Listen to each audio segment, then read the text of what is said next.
तो कहना ये चाहती हूँ, कौन नहीं हारा, हर शख्स जिसे तुम देखते हो वो बहुत सारी लड़ाइयाँ हार चुका होता है,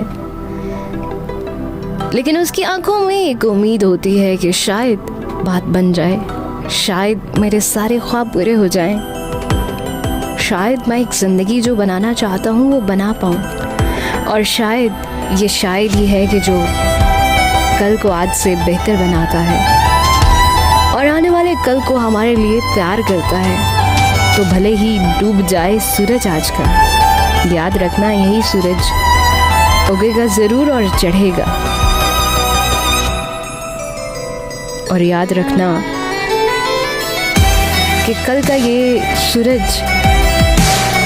चढ़ेगा और तुम्हारी तरक्की, तुम्हारे लिए कामयाबी लेके चढ़ेगा, और शायद इसी का नाम ज़िंदगी है।